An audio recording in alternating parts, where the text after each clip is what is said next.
Hello, everybody out there, and welcome to another episode of the Talk That Talk Show with me, Barry Holmes. We got another episode launched and ready, prepared for you all to listen in and tune in.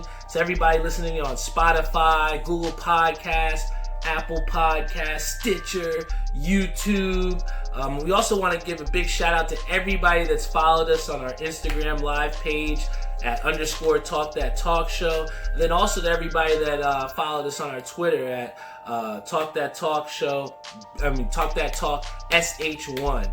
I definitely couldn't be here if it wasn't for everybody that continues to tune in each and every week. Shout out to Russ Ryman. I miss you too, brother. Shout out to Zishani Abbas. My brother Tyree Holmes. We got a couple people here on this Facebook live stream. I always appreciate everyone that tunes in. It's been a great week. I know that it's been definitely a difficult thing. Still trying to get through this coronavirus. We see that days are starting to look the same, and we're starting to get into that routine of quarantining. But I definitely wanted to, in the same realm of trying to break the mold of what happens each and every day, I tried to make it a little bit interesting for us today here for this show of the Talk That Talk Show. Definitely want to give a big sponsor shout outs to Executive Bar and Restaurant located in 30 Minion Street, Carteret, New Jersey. VW Liquors located in Wick Plaza, Edison, New Jersey. And then also a big shout out to 91s.com for my boy Cody Bromley, the best acid wash apparel in the game. And the way that I kind of am going to switch it up for today is I was looking at some of the old shows and some of the different things that we used to watch back in the day. And one of the funny things that I remember we all used to watch growing up after the whole, high school, middle school, or whatever it was, we would just come after school and used to have Rap City The Basement that was on BET. And then for some other people, there was TRL, right? And for those that don't know what TRL stands for, it was Total Request Live. And one of the things that I wanted to do with this episode was I extended it out to a lot of people based off of what I see on an everyday basis. Just like today, shout out to Keith Pierce. I ran into him on my way to the bank, and we were talking about how we're going to try and have him on the show sometime soon. Shout out to the Edison Wolfpack, his football team that he coaches and runs. I got to do some announcing for him, and I really enjoyed it. But, one of the things that we talk about as far as different things and conversations that I have with people is some of the things that they want to hear about on the show, right? So today we're going to really make it a TRL Total Request Live where we have a whole, but my boy Kevin Schaefer said you can say white folk instead of other people. Alright, Kev Schaefer said it. He got but we're going to do TRL today. So everybody that has any questions or any comments, any type of topics you want to hear me talk about today, just post it in our Facebook live stream, and we're going to talk about them all. I definitely posted on our Twitter, and we also posted on our Facebook page as well as far as some of the questions that people wanted to hear answered. So today, I am going to go through all of those questions and some of the best ones that I got, and we're going to go through them today. So basically, this whole show is a total request of whatever you have asked me, right? So if you don't like the comment, then you need to start commenting in and telling me what is it that you want to hear, because this was your chance today. So today is our TRL episode, Total Request Live of the Talk That Talk Show. And the first topic off the bat that we have comes from my boy Kevin Schaefer. He was actually on our social awareness episode. I think it was like 42. But definitely check that episode out. I love Kevin Schaefer. He's one of my awesome friends growing up, known him since I was 5. And he says, what do I think about LaMelo Ball signing his Australian team? And I will tell you this. Oh, also shout out to my boy Stephen Baum. He said, ride the pony. Yeah, that was our bowling team. So shout out to you, Stephen Baum. And then also shout out to Matty Ice, Laszlo, Lorenzo, also on our Facebook live streams. But, to answer Kev Schaefer's question, I think that this is a huge move by LaMelo Ball to then try and secure that team. I know that the deal hasn't went through yet, but I feel like this represents not just, LaMelo Ball now owning a team, but it also speaks to just how much that he likes Australia, right? For a lot of people, I mean, I've heard of Australia. I mean, I haven't really ventured ever, haven't wanted to research it. So it's not something that I'm very knowledgeable on. But clearly, LaMelo Ball likes something out there in Australia that said he wanted to then come back in the offseason, or he wants to have stake and claim in Australia. So, I that just makes me think, like, what is it really out there in Australia? And maybe it is as beautiful as people say. But the fact of the matter is that the basketball team was going bankrupt, and LaMelo took it upon himself to buy that team so that they could still be going and be a part of the league. And I think that also speaks to the fact of how, a lot of these younger players or these younger athletes, they mismanage their money. And here you have a guy who pretty much vaulted himself into popularity without even playing an NBA game. And now he's the projected second, pick in the draft, right? So I think that this is a huge move for LaMelo Ball in that, he's trying to manage his money and do it and invest it in something in helping the game. I also saw something about how he wanted to do a lot of community work in Australia. So I guess by him buying this team, it's giving him that investment that is, also more than just monetary, right? It's more of that intrinsic value, and that's something that's sustainable. And, I think it's a huge move, and I wonder if it's a wave now where we're going to see a lot of more other younger players who, haven't exactly went the college route and trying to go overseas into some, overseas team and maybe buying that team, right? So, you always got to think about people that are the first to do it. So I think that LaMelo Ball is obviously a trendsetter. I mean, we saw what they did with the ball movement with, the triple Bs.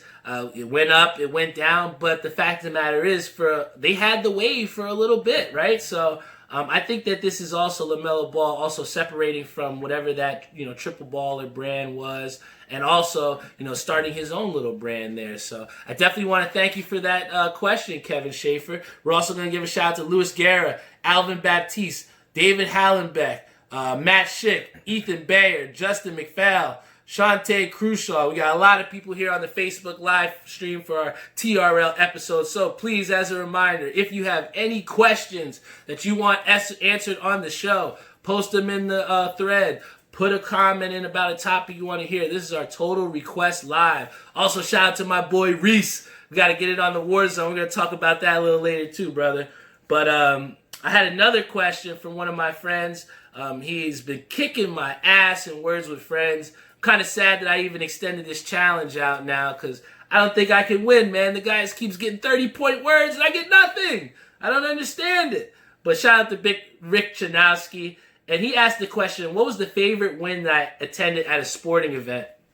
And I think this is a awesome, question because, it definitely speaks to how much I do miss sports too because, there's no better feeling at being at a sports game that, for the team that you're rooting for, you having that passion for, and then being able to see them win. So thank you for that question. And I think that it's definitely a two answer question for me. I think my favorite win by far was seeing the Mets win in the NLDS, I think it was. We saw them beat, was it the Cubs I think they beat, right, Dad? Yes. Yeah, it was the Cubs because they went on to beat the Dodgers to go to the World Series. So I think we saw the NLCS game, one of the games where they hit 2 or 3 home runs in a row. It was freezing in November or October baseball. We were up there in the rows. I think my boy Jeff Snare, shout out to Jeff Snare. He had hooked us up with the tickets because he had won the lottery. So I know I had applied for the lottery that year for the tickets and I didn't get them. So, I was able to secure them through Jeff Snare. And we actually made it a pretty awesome event with me, my dad, and my uncle. And to see them win and, not a lot of my teams have been able to see go far. I mean, I've had the heartbreak with the Knicks. I've seen the Chiefs, well, up until now, winning the Super Bowl. But before then, it was a lot of postseason failures for me. So, that's one that sticks out in my mind because I was there with my dad. I was there with my uncle. We were all huddled up there in the seats, up in the top row. Man, it was cold. It was cold, Woo! but the Mets delivered, man. And that was one of my favorite, probably my favorite sports wins. And then also, I would say this is also a very close second, but one of my other favorite wins that I got to see, which was actually my first ever playoff hockey game. So I saw that I think the Devils were down 3-0. I think this was 2 years ago against the Tampa Bay Lightning, and I looked on Game. I think it was what's the name of the app? Game Time. I think for everybody that's always looking for tickets, whenever this coronavirus ends, hopefully soon, there's an app that you can go to called Game Time. And that's where I was getting a lot of my tickets from at the time. And I wound up going on there and seeing that the Devils had some real cheap tickets. Nobody expected them to win that game. And it was my first ever playoff hockey game. I got to be on the big screen because I was at, a little happy hour over around Red's, I think it's Red's Beer Garden and then the Edison Ale House. It was a zoo. That whole Prudential Center, people were just all on the streets. And everybody was just, vibing, and especially to have the Devils be New Jersey's last team. That one sticks out to me because I went there by myself. I didn't go with anybody. I went to that game by myself, and I had a lot of fun. And I think it also speaks to the love for the sport that I had, grown to love as far as with hockey. I was somebody that always liked basketball, baseball, football, but, hockey was something that I had grown to love. And, to go into that arena and to see them win a game that they probably had no business winning. It was in the playoffs. They didn't get swept. So, I just had such an amount of Jersey pride in winning that game. So that was definitely one for me that sticks out heavy. So thank you, Rick, for that question. Also, we got to give a shout out to more people on this Facebook live stream. Jeff Farrell, Matthew Krause, Keith Hahn, Stefano Coletti. Thank you so much for tuning into our stream. This is our TRL Request Live. We've had some people ask questions over the past couple days to me. So I definitely want to answer all of these. And then if you have any questions, please hit me up. All right. The next one that I have here is by Brian Scholar. And he asked me, what is my favorite sports moment ever? Woo! This is an easy one, right? And I think it's well timed because I am missing the hell out of bowling. Shout out to everybody out there, everyone that complains about leagues, and everybody says about how they're tired of bowling and they're so happy. Look at what we have to deal with now that there's no bowling alley, man. I want to bowl. I know. I have to resort to getting on the Switch and playing some indie bowling game just to get my fix in, right? It's ridiculous. But I think this is an easy one. My favorite sports moment had to be, I think it was last month or a month or two ago when me and my father, it was actually the last 700 that I rolled. It was my fourth one of the season. Coming into the season, I had never rolled a 700. And this past season, I just rolled 4 before the stoppage. And thank you. And it was actually a 751. And it just felt, and it was also a night that my father won the love doubles. I think I rolled a 267 one game. He rolled a 289 or something.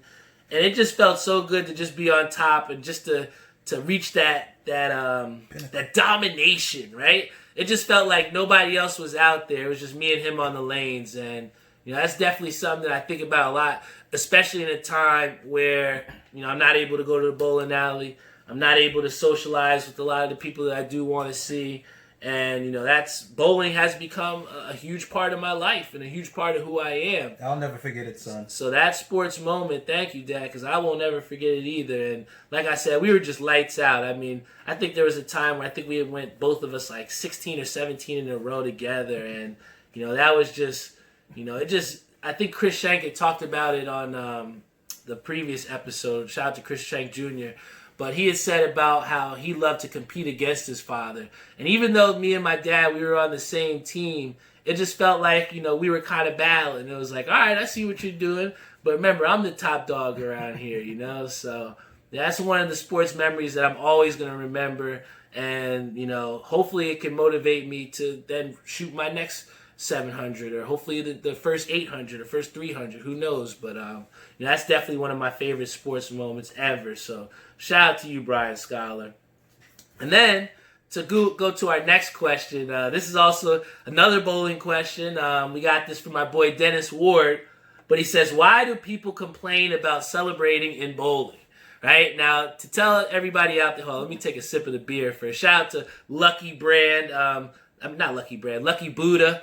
This is the beer that I got from VW Liquors. I decided to go with this one. I normally, it was a time period where me and Jeffrey were, my boy Jeffrey, shout out to him, but we were drinking this beer a lot in the summertime, and I feel like by drinking this Lucky Buddha, it's kind of reminding me that, you know, good times are on the horizon. And even though we're stuck in this, stuck in this quarantine, you know, there are some good times that are coming. So shout out to Lucky Buddha, and hopefully I'll be able to drink this beer in the summertime soon.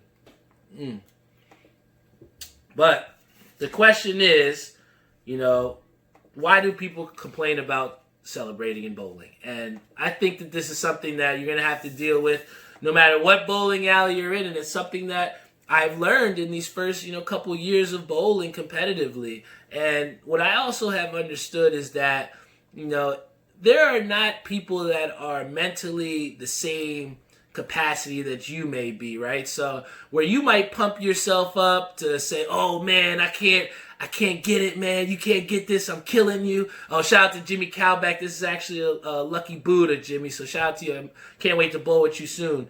But, the way the celebrating kind of affects different people, right? So I think for me, I never got any type of issue with people celebrating, because for me, like, I was the type of person that in high school, I had a high school basketball coach, Coach Moore, who used to yell at us all the time. He says, Barry! He used to yell at me all the time. And, like, my only way to combat against that and to get him to shut up was to just ball and drop buckets, right? So I think that kind of translated to me as far as when people trash talk me on the lanes or try and get in my head. I was always someone that couldn't get phased. Or, like, I always like, to show up. Or I felt like even in basketball, in high school, I would always do better at the away games because I liked to be the one that was hated, or I wanted to be the person that you were cheering against, right? But touching. Oh, yeah, especially there too, man. But that was something that I really enjoyed, being that villain.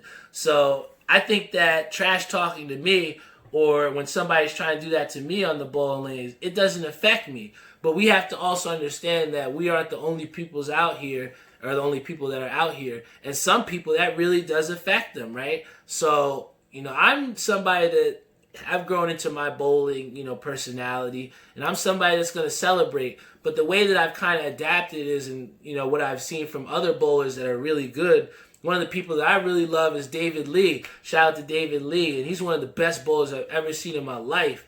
And he doesn't really celebrate at all, man. Like, he's somebody that just strikes, and it's like it's just routine to him. So, like, I've kind of tried to take that same, persona and just say, all right, I'm about to get this. This is what I'm supposed to do.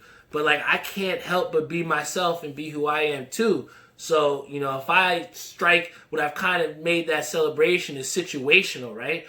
They always say you're not supposed to celebrate something that you knew you were supposed to do, right? So I think for me, it's just like when I overcome myself, or I, follow through and deliver for my team, there's no better feeling for me to be that person that you can count on. I mean, Jimmy Cowback is somebody that, asked me to be on his bowling team, and then by the end before the stoppage, he had put me at the anchor spot because I was able to step up and to have the team on my back. And, that's something that I've translated since high school, and since, the college days of being one of the only walk-ons at, your college. So, I always felt like I had to defy the odds. And, when it comes to celebrating, I feel like when you're celebrating in that bowling sense, it's just a celebration of overcoming those personal odds, those odds that, beating or overexceeding your expectations. So Amen. That's where, my celebrating comes in. And I try not to make it a every strike thing, because then it takes away from the meaning of the celebration, right?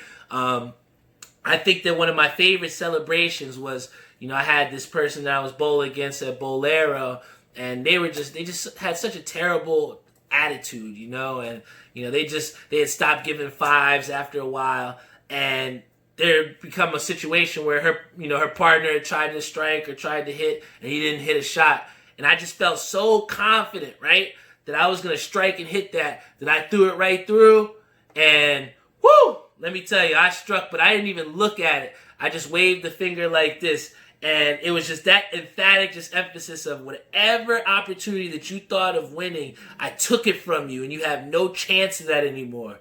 that's where that celebration was necessary, and that was one of my favorites. And thank you, Melissa Kish. Thank you for supporting my show, and thank you for commenting in. A shout out to Manny Vera, Omar Salim, a man of his word. He said he was going to watch on the stream today. So thank you so much for tuning in, brother.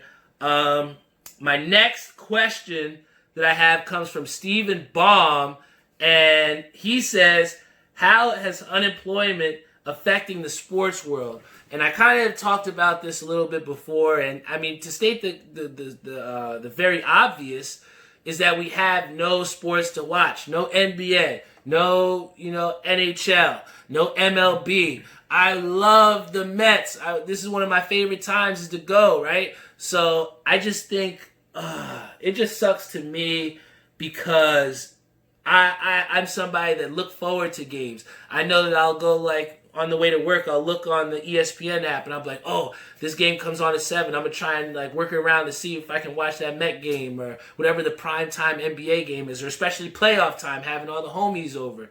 So it definitely hurts not having that to play. But when we talk about how that affects, unemployment, I think that it can speak to just the elevated value of the athlete, right? So for 5 players on a team that play against another 5 players on a team, we have thousands of people that go to stadiums to watch 10 people play against each other in the NBA, right? Or to have 8 or 9 against 9 on NHL or whatever it is. This is the amount of people that we have to see that sport. So when we think about it, you have to be able to service that large amount of people that are going to watch the sporting event. So when I think about the massive unemployment from sports, I'm thinking about all the people that go to these, stadiums and are vendors. I think about, JoJo, who bowls with us, she works at MetLife Stadium. How is she dealing with this? Because, she was a very nice person that we bowl with. And, her job is based off of the sporting events or the things that they hold at MetLife Stadium, right? So I think about all these people that specialize in the sports entertainment industry and servicing them. And now what is it that they are going to do to try and get back up and to stand up, right? So, I think, Stephen Baum, that, this unemployment is definitely affecting all assets of sports. And I think that the very forgotten thing that we see is the people that are servicing those. So like, our vendors and the people that are security, parking attendants, all these people are, massively out of jobs, right? And, I think that a big thing, and to not take away from the negatives of that, is that we've seen a lot of athletes who have stepped up to pay for some of these salaries and to try and donate some of these money. And some of the owners that we've seen that have paid for years, well, not years, but have paid for these salaries of these people in the stadiums, right? So I can't speak enough to the amount of athletes that are stepping up, right? So we talk about role models and we talk about people that can affect communities and create positive change. These type of athletes that have taken, I think one of the baseball players, he paid for the minor league contracts for a lot of the players that was on his minor league system, man. Because you think about those players who they're playing just to eat for the next day. I know it's crazy to think, but, those minor league contracts aren't really worth a lot of money. So here's somebody who's now taking it to the next step and thinking about the little guys underneath him, right? So I think that, we definitely have to give a big shout out to all those athletes out there that are donating to those, workers in the facilities, and then also to some of those farm teams underneath that maybe don't exactly get the same amount of financial aid or the financial contracts that they're getting. So big shout out to those athletes. And I think that that's something that we can take away positively from the fact of all this unemployment that's going on in sports. So thank you for that question, Stephen Baum. And the next question, also we want to give a big shout out to Rick Chinaski. Just answered your question on the stream earlier, brother. Shout out to my boy Tim Reptar. And then we have Kevin Schaefer, who actually asked the question, so we're going to answer his question just here. He has another one. He said, do I have a favorite Ken Griffey Jr. moment? I think that one of my favorite Ken Griffey Jr. moments is, maybe it doesn't come to just a moment, but I think it can maybe just embody a style, all right? So when I think Ken Griffey, I just think of just wearing the hat backwards, right? And I just think it was just so cool to see a guy that has so much swag, so smooth, just such a sweet swing that Ken Griffey Jr. had. And to then embody that and do it with the hat backwards, I think that was just so awesome, right? One of my favorite, and then this also goes for a Ken Griffey Jr. moment that I have too, is, one of the times me and my dad, this is when he first started his eBay business, he had wound up getting some tickets to see the San Francisco Giants play against the Cincinnati Reds. And Ken Griffey Jr. was playing for the Reds that year, and we actually got to see Barry Bonds play against Ken Griffey Jr. And I think what was the guy, Fred Hammond, yes, who played for the Reds, he wound up giving me his batting gloves before. From Scotch Plains. Yeah, he was from Scotch Plains, so he wound up giving me some batting gloves because we were sitting so close and we got to meet the owner. And it was just one of the most amazing times that I had going to a different stadium other than Citi Field or at the time Shea Stadium. So, Ken Griffey Jr., I think my favorite moment there was, not meeting him, but being able to see him in such a big stage of also playing against Barry Bonds. Correction, so. Jeff Hammond, not Fred Hammond, Jeff Hammond. But I think that the next question that we have here comes from my boy Jeff Farrell. And he says, who do I think is winning the 2K tournament? Oh, this is a good question. Shout out to my boy Antoine Jefferson, who's on our stream. Me and him played yesterday, and he gave me an expensive lesson as why you can't use the Knicks on 2K. I got off on beating people with shooting layups, but we played a game last night where I was the Knicks and he was the Lakers, and he absolutely washed me by 21. But then I came back, and I beat him. I had the Jazz, and he had the Warriors, and I wound up beating him by 10 points. And I love that game, 2K. I think it's just really awesome. It's a game that we play on the daily. But I enjoyed playing against Twan yesterday because the game mode that we normally play is my career, right? So my career is if you have your own type of player. You go through drills, you build him up, get his attributes up, take badges to make him play in the park, rec, whatever. It's like your own player in the 2K game that you play with. That's almost like yourself, right? But the game that we were playing was just a play now game where you just take the team and you play it against the old team. It's just like an old style, old school kind of game. And I like that, and I think it's really awesome because this tournament speaks to all the different games that we play each and every day with our friends at home, right? So you don't really think about NBA players and do they play 2K? Are they nice or are they cheeks? Are they butt? Can I beat them? And I think that this tournament is going to be pretty cool. I know they're showcasing on ESPN, but I think this is going to be a cool opportunity to see, can the NBA players play 2K? Or should they just stick to the court in real life, right? Because I think right now I might have to body him, you know what I'm saying? But, to answer Jeff's question, I think there's 3 people that I think have a real good chance of winning this NBA 2K tournament out of the NBA players only. And the first person that I'm going to say, well, I think we have to give it to him, is Kevin Durant. He's the number 1 pick in this league, right, or the number 1 seed. And the way that they seeded it is based off of years played in the NBA league and then also your 2K rating. So I guess however they came up with that rating system, Kevin Durant was the number 1 ranked player. Well, I think with all the injury time that he's had, he should be pretty good at the game, right? So Kevin Durant is number 1, so I think we got to put him in. I mean, obviously. I'm going to say, I know that the number 2 seed, who's pretty interesting, is Trae Young.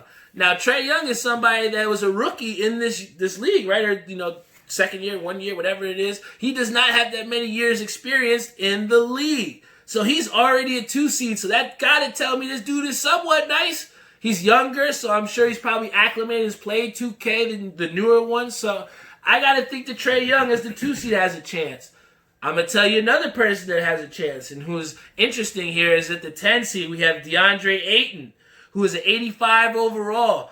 I think DeAndre Ayton might have a good opportunity to beat some people here. He's another person that's younger. He's an 85 overall rating, and I think he could play potentially. I mean, he's somebody that also had a little bit of injury time, so he has a good chance too. But my personal pick out of all of them that I hope that wins, that I think has a really great chance, he's sitting at the 4 seed, and I think it's Donovan Mitchell. So I'm gonna sign it off. He's an 87 overall. I was killing Twan with him last night, and I'm saying I was killing Twan with him last night. And Donovan Mitchell is somebody that I really, really like.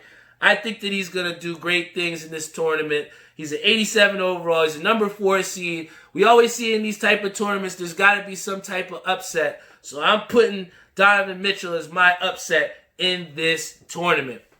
And then for our last question, this one comes out from my brother. I think this is actually a pretty funny question because, like I said, for a lot of people that know me, they know that I'm a gamer. And one of the games that I really love to play is PubG. It started out as a CPU game. Now it's on Xbox. We've been playing it for about 3-4 years. A lot of different games have been dropped since then, and all my friends would make fun of me because I would never want to leave the game of PubG, right? And I think right now, and this is my brother's question, is he says that, am I starting to like Call of Duty Warfare more than PubG? And, it's been a sad time because, like I said, I've wanted to stay so hard for PubG. And, now it's kind of like a changing of the guards now because the game that I found myself playing more is Call of Duty Warzone. See ya. And Call of Duty Warzone is a free game, and that's something that I didn't even know, right? So we have Call of Duty Warzone is something that can be downloaded if you have an Xbox or if you have a PS4 at home, and it's cross-platform, right? So PUBG does have a cross-platform mode, but when you have and talk about Call of Duty, I think the reason why I'm starting to like it more than PUBG is the fact of just so many and how many people are playing it, right? I think that when we talk about quarantining, one of the things that people don't understand is just how big the gaming world is, right? Like I have people that I talk to every single day that I've never met a day in my life. They're just my Xbox friends, right? And online gaming is something that, you have to really seek out to really enjoy, right? It's not something that you can just go to the store and just, you're online gaming, right? So, I think that to understand online gaming, you have to understand just the culture of it, right? Like when I go and I play with my friends like Jeffrey, Theo, Twan, Reese, like we'll be in the party and we'll just literally be talking and just playing. And I think that Call of Duty is that game that everybody has, that everybody can play together. And with PUBG, it is now turned into like a cult-ish type game for me, to where you don't have as many people that are consistently every day playing it. And when you talk about online gaming, one of the things that always happens is there's always new games that come out. And there's some people that fall behind and stay with the old games like I've been with PUBG. And then you have progressive gamers that are constantly switching with the new games. And I think that there's just so many nuances in this Call of Duty Warzone game. And there's just so many of my friends that are also playing it as well, that it's like no option for me. I had to go on this game and I had to adapt. And I'm really enjoying playing it with my friends. So if you have Call of Duty Warzone, add me at Barry Space Buckets on Xbox. I'm repping Team Xbox Gang all day, every day. I'm playing, a lot of times now with my brother or any of my other friends. Hop in the party with me, send me an invite. Let's play some Call of Duty Warzone. I got 5 wins. Let's see if we can get some more wins. So, thank you to everybody on our Total Request Live episode of the Talk That Talk show. I think this was a great success. We had a lot of things that we talked about here on, on basically this whole streaming platform, right? The Talk That Talk show is something that's continuing to change and continuing to get better each and every day. I have my own Instagram, so follow us at _Talk That Talk show. We have our Twitter now at Talk That Talk SH1. We have YouTube. Please subscribe to our YouTube channel at Talk That Talk show. I think we're up at like 48 subscribers now, so everybody that's subscribed, thank you so much. I mean, like I said, I started this from nothing, right? And I see that, we're closing in on some big numbers as far as viewership. And especially in a time where, a lot of people got used to and got happy with me bringing over guests. I've been having to do my own shows, and I think it's something that I really enjoy because it really makes me sharpen the knife and see how much better can I cut through this material to give to you so that you can digest it, right? So thank you so much to everybody that tunes in each and every week. We want to give a big special shout out to our sponsors, 91s.com, best acid wash apparel in the game, by my boy Cody Bromley. Follow them on Instagram, 91s.com. And then also, we want to give a big shout out to VW Liquors, located in Wick Plaza, Edison, New Jersey. Let's go, Mets! Let's go, Mets! We do this for Dave at the end of the show, right? Let's go, Mets! And then also, we want to give a big shout out to our sponsor, Executive Bar and Restaurant, located in Carteret, New Jersey. Like I said, Prashant, my thoughts and prayers are always going out to you, man.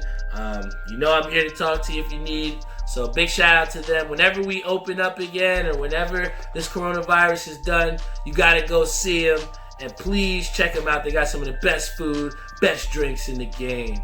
And, this is another episode in the books. Like I said, my beer of choice tonight was the Lucky Buddha. You can check that out at Wick Plaza at VW Liquors. It's one of my favorite beers to drink in the summertime. And for me, this represents the good times that we are going to have on the horizon in the summertime. So, big shout out to Lucky Buddha. And, always check out some of our old episodes.